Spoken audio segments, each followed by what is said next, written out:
দিনে এখনকার দিনে অপমান করা একটা ট্রেন্ড হয়ে গেছে। এখন ট্রেন্ডে দাঁড়িয়েছে অপমান করাটা। কে কাকে কতটা অপমান করতে পারো, কে কাকে কতটা ছোট করতে পারো। তবে আপনাদের থেকে এগুলো আশা করা যায় না। আপনারা একেকজন বিশেষজ্ঞ, আপনারা একেকজন সম্মানীয় ব্যক্তি।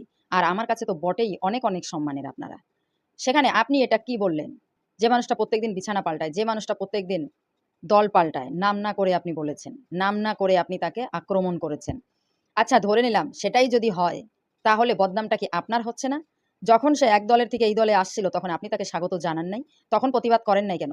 আপনি আজকে জানতে পারলেন যে সে প্রত্যেকদিন বিছানা পাল্টায়, সে প্রত্যেকদিন দল পাল্টায়, তার থেকে আপনি কোনো কথা শুনবেন না। আপনি না বললেন, আপনি কি বলেছেন? প্রয়োজনে রাজনীতি ছেড়ে দেব, দল ছাড়ব না। আচ্ছা আপনি যদি এতই দলকে ভালোবাসেন তাহলে দলের সম্মানটা আপনি দেখবেন না? ব্যক্তিগত যেটা আপনাদের মধ্যে কিছু, কিছু দ্বন্দ্ব বিবাদ আছে সেটা আপনাদের মধ্যে মিটিয়ে নেওয়া ভালো নয় কি? এটা আপনারা দর্শকরে কেন জানাচ্ছেন? দর্শকরে কেন দেখাচ্ছেন? সাধারণ মানুষ এত কথা বোঝে না, আপনারা কেন বোঝেন না? সাধারণ সাধারণ মানুষ এত কথা বোঝে না। সাধারণ মানুষ বোঝে একটু ভালো থাকা, একটু ভালো খাওয়া, একটু স্বস্তির নিঃশ্বাস ছাড়া। সাধারণ মানুষ এটুকু বোঝে। আপনারা এখন যা শুরু করেছেন, না জানি আপনাদেরকে মানুষ বিরক্ত হয়ে ঝাঁটাপিটা না করে।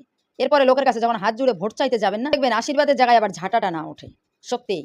ঠিক বুঝতে পারছি না আপনারা কি করতে চাইছেন? আমি তো বলতে পারি আপনি যাকে নাম না করে যাকে বলেছেন, তার থেকেও জঘন্য প্রকৃতির মানুষ আপনি।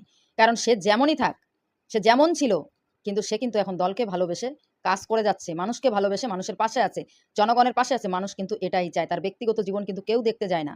কোথায় শুতে গেল, সে কোথায় ঘুমালো, সে কোথায় খেলো, সে কোথায় বমি করলো, সে কোথায় হাগু করলো। এগুলো জনগণের কিন্তু সম্ভব না যে মানুষ পাছায়, পাছায় ঘুরে, ঘুরে খবর করা। তারাই আপনাদের গুয়ের গন্ধ বের করে, করে মানুষকে শোকাচ্ছেন। তবে মানুষ শুকলেই দোষ। দয়া করে এগুলো করবেন না। যদি সত্যিকারে দলের হয়ে কাজ করেন, যদি মানুষের ভালো চান, জনগণের ভালো চান, অবশ্যই আপনারাও ভালো হয়ে যান। ছোট ছোট মুখে অনেক বড় কথা বললাম। ভুল ত্রুটি মার্জনা করবেন। ভালো থাকবেন সকলে।